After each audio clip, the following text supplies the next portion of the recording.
She started her career singing in lounges and casinos, but it was her unprecedented winning streak on TV's Star Search that really helped her take off. That memorable turn introduced her to composer Frank Wildhorn and led to a starring stage role in his production of Jekyll and Hyde. A decade later, Jekyll hit Broadway, and she was well on her way, following up her stage triumph with a series of critically acclaimed albums and sold-out concerts. Hello, I'm Ernie Manouse. Coming up on this episode of InnerViews, our conversation with singer Linda Eder.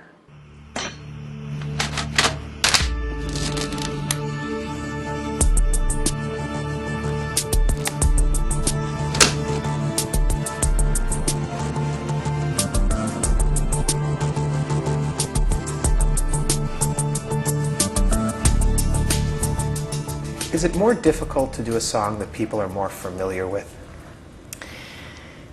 I think in some ways, because they sometimes know the lyrics better than you do. If you're performing it live and you happen to mix something around, I think it's more difficult if it's a song that was associated with an icon. There are people in this world who really don't think you should do the music of icons. Right. But it's a challenge, and that adds an exciting element to it. See, I would think like Somewhere Over the Rainbow. Nobody else is ever going to sing it because everyone's got it in their mind how it should sound with a different artist. But often singers do sing it. Yes. What is it you bring new and fresh? And can you? Or are you kind of tied in to what people are expecting? I really don't think my version is anything like Judy's, and I wouldn't want it to be. I think hers is the definitive version associated with her. Right. The minute you hear it, you think Judy Garland, but it is such a gorgeous song with such a perfect lyric married to that melody that's I think why a lot of people want to sing it. Once you've sung the song, you really sort of understand why. And I've heard a variety of arrangements to that song. Mine just came about really through just sitting down and singing it, and to me it's very sad. So I sing a very sad, much more quiet version than Judy did, and that's just, the way it came out. But Garland, always somebody you loved. Always. She's really the reason I'm a singer. Yeah. I remember vividly being 8 years old, sitting on the floor next to my dad, and I can still see the ugly green shag carpeting we had and the black and white TV. We had black and white TV for a long time before we got color.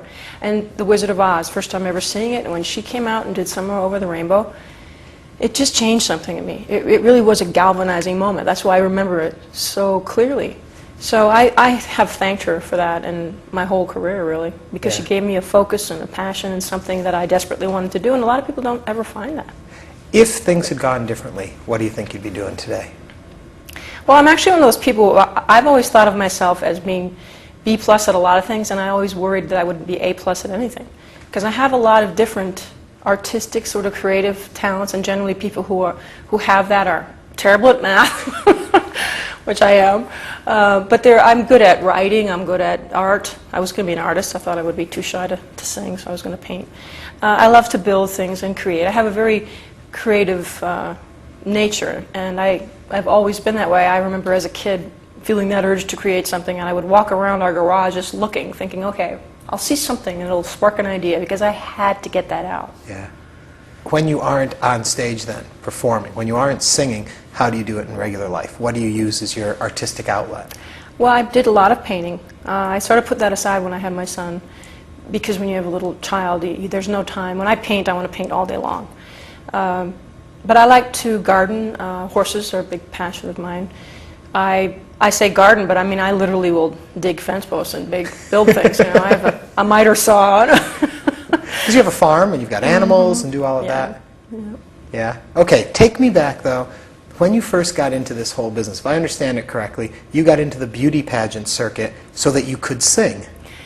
Yeah, I said circuit, it doesn't really apply to me, because a lot of people will try a few different pageants and then eventually go on and be successful. I entered the Miss Brainerd pageant, which is part of the Miss America pageant, when I was in high school and right after I graduated.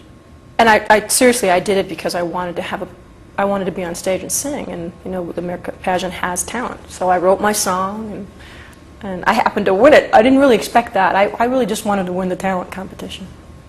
And so then you went on to Miss Minnesota. Yeah, I was fourth runner-up.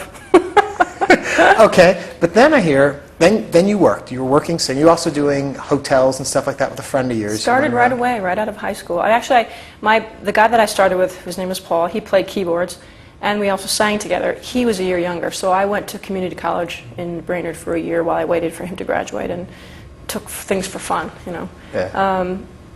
And then we started. We worked at the Holiday Inn in Brainerd, and then it went from there. We got one job after another, and there was no turning back, really. Eventually, you were doing stuff in casinos. Yes. Atlantic City? Harrah's Casino at Atlantic City was our big break. You know, 3 months of 6 days a week, 4 shows a night. How do you do that? How do you bring anything to the stage at that point? If I had to do it again today, I don't know that I could. I mean, thank God I was 20 years old or something. It's exhausting, and I had never really even been away from home before for any length of time, so it was quite the eye-opening experience, but it was a training ground. I learned how to be an entertainer there because the audiences are a mixture of people who are depressed because they've lost a lot of money, or they've been drinking too much, and they're just not really there to hear music. They're there to sit down and rest for a second before they go back out and hit the machines or whatever.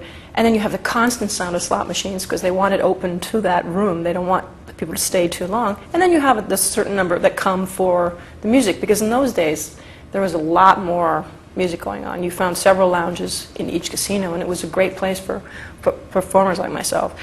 But you learned how to entertain, or you died. Yeah. And then in that course of time, somewhere along there, if I remember, on the same day you had 2 major events happen. One was you were going to do Horse Show, and you were going to audition for Star Search. Is that correct? Yes. On the same day? It just, you know, that's Murphy's Law. Everything happens on the same day. But yeah, people had been telling us for years, Paul and I, you know, why don't you try out for Star Search? But they didn't have a category for a duo, and that's really what we were. So it just came up again, and I auditioned and got on the show. And it happened to be I had a horse show that morning, so I got up really early and fixed my hair, you know, as well as I could, and put my makeup on in preparation for the Star Search audition. But it was 1,000 degrees in this hippodrome in Minneapolis, and I won my class, but I literally ran off the ring and through the rain to a friend of mine who was helping, and then jumped in the car of another friend that was with the motor running, and we raced over there. But I look back on that as being good for me, because I'm a nervous performer. I don't have the kind of confidence that I just walk into a room and say, you're just going to love what I do. You know, I've never been that way. I will never be that way. I don't know that it necessarily would want to be, but I get nervous. And I didn't have a chance to. I just literally ran up onto the stage and sang my 2 songs, and I knew I had done well. They told me right away that gave me the feeling that I had done well, but you never know. You know, it just worked. It was meant to be. It's interesting you say about being nervous. Even today, do you still get nervous before you go out there? Absolutely. What are you thinking? What's the fear that's going to happen, do you think?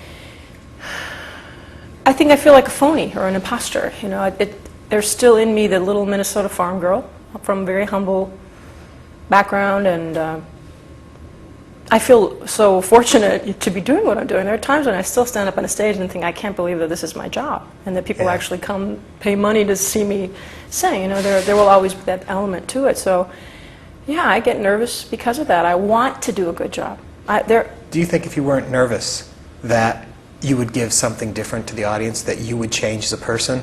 And do you think that kind of keeps you? Well, I would probably lose my adrenaline rush, which is so much a part of performing, and I'd never want to lose that.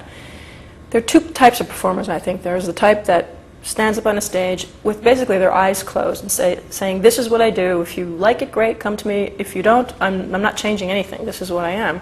And then there's the other type, which was Judy, which was, you don't like that? Okay, I'll change it. Tell me what you want. I'll give you everything I have. I fall more into that category. I'm very much in tune with the audience. I want to please them.